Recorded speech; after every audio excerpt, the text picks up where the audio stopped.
questions of you because I want to know so much about you both. Is that okay? Well, and just my nerdy curiosity. Jeannie, so for example, I know what a lot of people always end up asking is like, how did you get started? But I wanted to ask, as a little aside to that question, when you got started, where was the point in your career where it clicked and you're like, okay, this is what I'm gonna do for the rest of my natural life? Was there a point where it hit and you're like, okay, now it feels right? Yeah, so I am a very boring type A personality person. I don't do anything without like plan B, another backup plan, a little nest egg of savings, everything. So when I first moved out to try voice acting, I had my little like savings from doing a regular job, and I told myself I'm gonna give it 5 years. 5 years, and if I don't have any traction or anything, then that door is closed, I'm gonna find another door. 2 years in is when I started getting traction. And as much as I loved teaching voice and piano, I didn't have time for it because the voice acting was just taking too much time. And that's funner anyways than trying to get a kid to be like, all right, the piano's this way, face this way. So then I was like, I'll make this my full-time. And then that was in Dallas.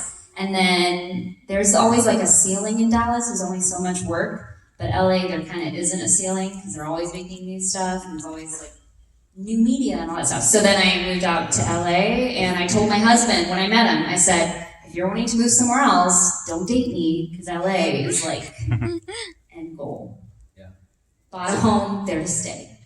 Is there a song on the piano that if you never played it again, you'd be happy? For Elise.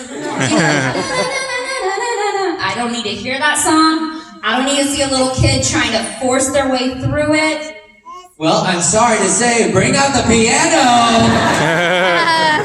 So, Keith, for you, if there was a role, you've done so many things, you've done so many roles, you're the voice strangely in my head before I even met you somehow. What is the role that you get approached about the most? Like, when you're at a family function, they're like, Keith, honey, son, do the voice.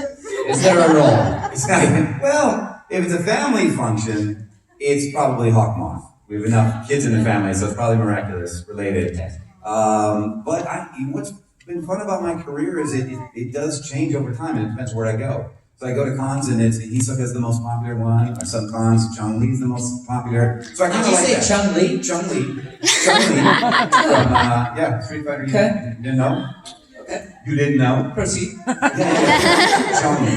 Okay. Oh, John. John.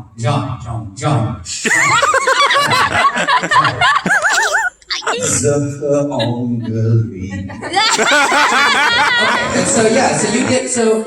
with a Z, but you're not supposed to.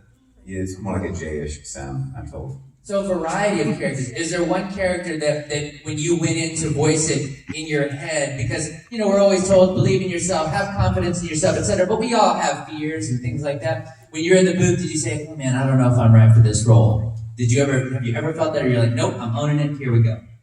I don't think there's room to think that. Like, that only would happen when you're thrown a character, right? Because you already auditioned for it and you know what you're going in for. So it's when they go, okay, we've got something for you. I'm glad you're here. Here's this character you're playing. I don't think mentally I can allow that in there. If they just, well, what am I going to say? If you're in a session and somebody's like, can you do this, like, a voice for this character? I see what you're saying. If they throw something at me that I know I can't do, yeah, that's a different situation. But there's never been a character that they've been like, hey, we've got this for you, and they're planning it for me that I'm not going to give a shot to. But if they say, hey, just, can you do this weird dialect by any chance? Can you do the voice of a 12-year-old girl? Then I would go, yes.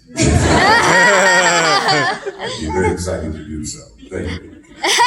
And so then when a game like Genshin comes along, because you both had already been doing, your things out in the wild and voicing and all of the fun stuff in a variety of mediums. I think a question that I get sometimes at panels too is like, did you know it was going to be X hit or this big? Or, do you get a vibe about something like that, or is it like, you know what, we just ride the wave and it's a nice surprise if it hits and we'll see? One of the first shows I ever worked on, the creator/director of it was incredibly excited about it. Kept saying, this is going to be huge. I produced Voltron. This is going to be insane. This is going to be an incredible thing. It had a huge, just an incredible cast. I was just like, I can't believe I'm just getting started out. I'm working with all these amazing people. and we recorded 13 episodes or something, and that game was Z-Force. No, you guys Give don't it know. up for Z-Force! You guys don't know what that is because it never came out. It never existed. There was a G-Force, but not a Z-Force. G-Force also had Nicolas Cage in it voicing the mole. That was the movie with the gerbils. Is that true? Yeah, remember G-Force? Nicolas Cage was the mole. You're welcome. Bring out the piano! So I learned very quickly in my career that like you can't base it on anything like that because nobody. If we could plan hit games, hit shows, why wouldn't they all be hit shows and hit games, right? That's just the way that it would work. Everything would be huge. So I go into it just for a gig. I'm happy. I'm going to do my 120%, whatever I'm going to put in, but I assume I'm going to work today and we're done. That's it. And maybe they'll call me back next month for more. Maybe they won't. Maybe the game flops. Maybe it never happens. Maybe I get cut. That's just, I've learned over time, that's the way it goes. So when it hits, it's amazing. It's unbelievable. And I think I've been lucky to have a few of those, but I mean, it's rare that it is huge. Most games, for example, they come out in 3 months, nobody ever talks about them again. I think that's where I look at it. Most games, 2-3 months, people are excited, and then it's like done. So anything that lasts, it's an incredible blessing. And then the best part of that is you guys. When we go to cons and stuff, and you're like, oh my God, I love this game, or I love this show, it changed my life in this way or that way, or I met these friends.